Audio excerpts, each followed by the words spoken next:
Hello everyone, welcome to the Harish academy.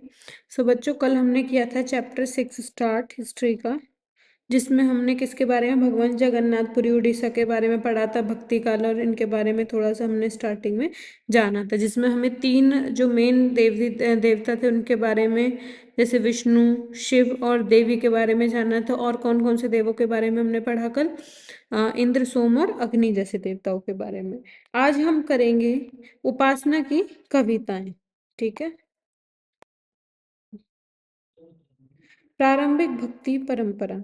आराधना के तरीकों के क्रमिक विकास के दौरान, यानी कि आराधना के अगर हम तरीके देखें तो जैसे जैसे उसका विकास होता रहा, विकास के दौरान बहुत बार संत कवि ऐसे नेता के रूप में उभरे जिनके आसपास भक्त जनों के एक पूरे समुदाय का गठन हो गया। यद्यपि बहुत सी भक्ति परंपराओं में ब्राह्मण, देवता और भक्तजन के बीच महत्वपूर्ण बिचौलिए बने रहे, तथापि इन परंपराओं ने स्त्रियों और निम्न वर्णों को भी स्वीकृति व स्थान दिया।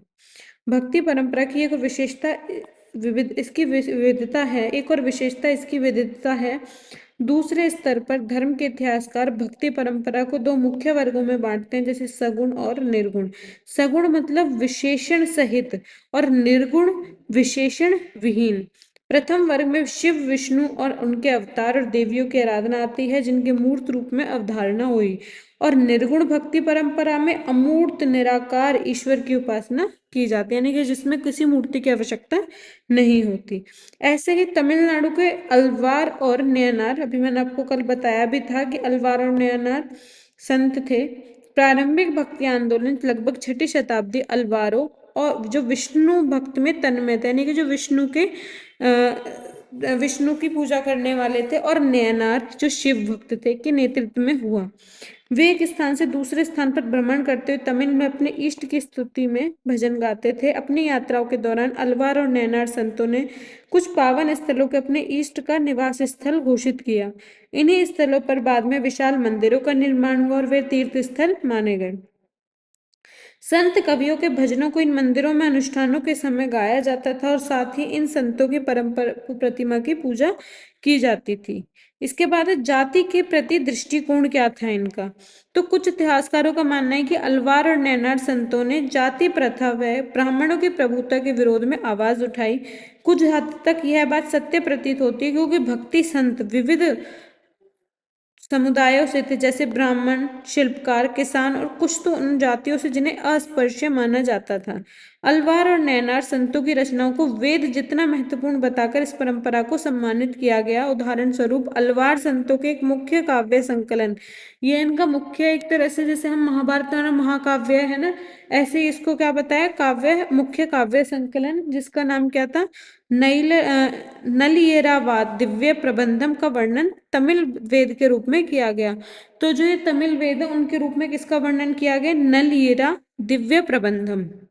इस तरह इस ग्रंथ का महत्व संस्कृत के चारों वेदों जितना बताया गया, जो ब्राह्मणों द्वारा पोषित थे।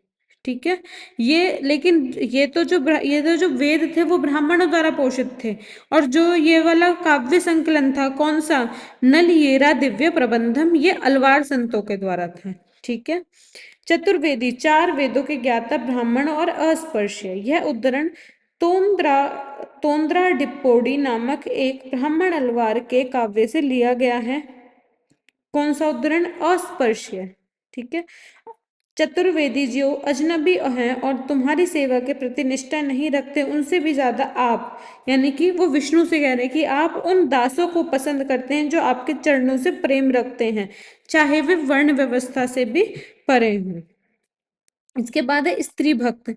संभवतः इस परंपरा की सबसे बड़ी विशिष्टता इसमें स्त्रियों की उपस्थिति थी। उदाहरणतः अंडाल नामक अलवार स्त्री के भक्ति गीत व्यापक स्तर पर गाए जाते थे।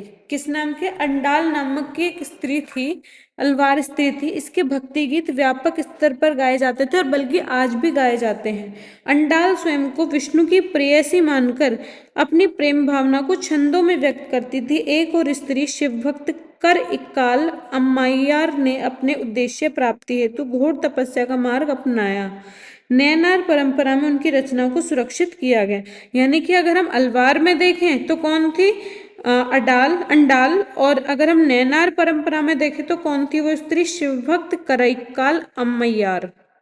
हालांकि इन स्त्रियों ने अपने सामाजिक कर्तव्यों का परित्याग किया, वह किसी वैकल्पिक व्यवस्था अथवा भिक्षुणी समुदाय की सदस्य नहीं बनी। इन स्त्रियों की जीवन पद्धति और इनकी रचनाओं में पितृसत्तात्मक आदर्शों को चुनौती दी। ये देखो, शास्त्र या भक्ति, यह छंद अप्पार नामक नयनार संत की रचना है। ठीक है। क्या, हे धूर्तजन, जो तुम शास्त्र को उद्धृत करते हो, तुम्हारा गोत्र और कुल भला किस काम का? तुम केवल मारपेरू के स्वामी शिव, जो तमिलनाडु के तंजावुर जिले के मारपेरू को अपना एकमात्र आश्रयदाता मानकर नतमस्तक हो।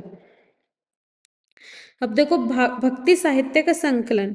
10वीं शताब्दी तक आते आते 12 अलवारों की रचनाओं का एक संकलन कर, ये 12 अलवार थे, इनकी रचनाओं का एक संकलन कर दिया। क्या, जो नई नल हीरा दिव्य प्रबंधम, 4000 पावन रचनाएं यानी कि, ठीक है, के नाम से जाना जाता है। 10वीं शताब्दी में ही अप्पार समंदर और सुंदरार की कविताएं तवरम नामक संकलन में रखी गई, जिसमें कविताओं का संगीत के आधार पर वर्गीकरण हुआ।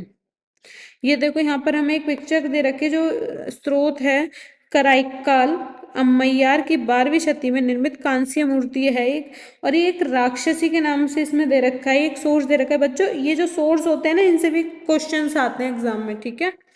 यह उद्धरण कराइकाल अम्मैयार की कविता से लिया गया है, जहां वे स्वयं का वर्णन कर रही हैं। राक्षसी फूल हुई नाड़ियों वाली, बाहर निकली आंखें, सफेद दांत और भीतर धसा उदर, यानी कि पेट उनका दिया, देखो ऐसे कितना अंदर घुस गया है पेट, लाल केश और आगे निकले दांत, ये लाल केश, इनके दांत निकले हुए, लंबी पिंडली की नली जो टखनों तक फैली हुई है, ये लंबी पिंडली इनकी।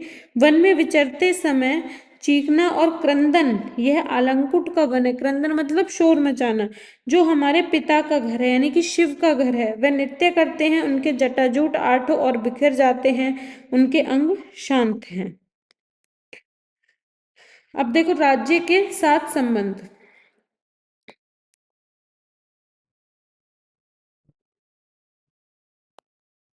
अध्याय 2 में हमने पढ़ा कि तमिल क्षेत्र में प्रथम सहस्त्राब्दी ईस्वी के आरंभ में कई महत्वपूर्ण सरदारियां थी। इसी सहस्त्राब्दी के उत्तरार्ध में राज्य का उद्भव और विकास हुआ, जिसमें पल्लव और पांड्य राज्य शामिल थे। हालांकि बौद्ध और जैन धर्म इस क्षेत्र में कई शताब्दियों से मौजूद थे और उन्हें व्यापारी व शिल्पी वर्ग का प्रश्रय हासिल था।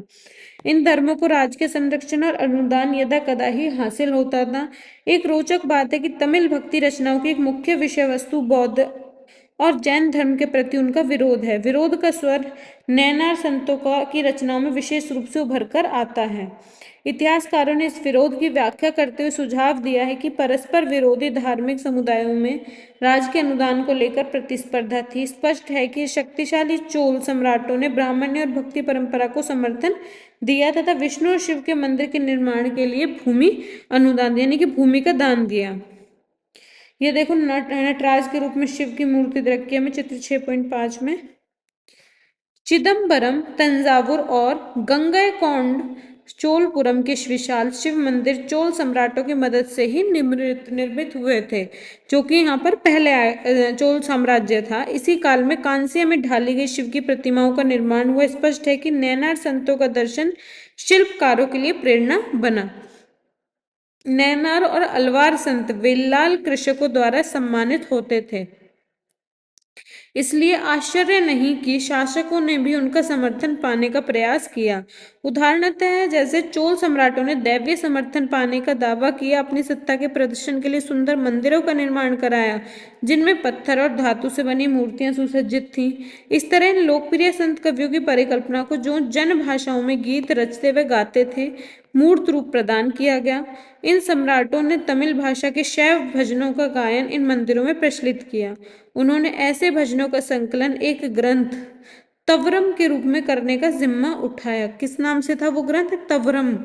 945 ईस्वी के एक अभिलेख से पता चलता है कि चोल सम्राट परांतक प्रथम ने संत कवि अप्पार सबंदर और सुंदरार की धातु प्रतिमा एक शिव मंदिर में स्थापित करवाई, और इन मूर्तियों को उत्सव जुलूस में निकाला जाता है। यानी कोई भी अवसर या कोई अनुष्ठान होता था तो उस समय जो ये मूर्ति है उसको जुलूसों में निकाला जाता था। ठीक है। अब है हमारे कर्नाटक की वीर शैव परंपरा, जिसके बारे में बच्चों पढ़ेंगे हम अपने नेक्स्ट वीडियो में। आज इतना ही करते हैं। ओके, तो मिलते हैं अपनी नेक्स्ट वीडियो में। तब तक के लिए good bye and have a nice day. Thank you.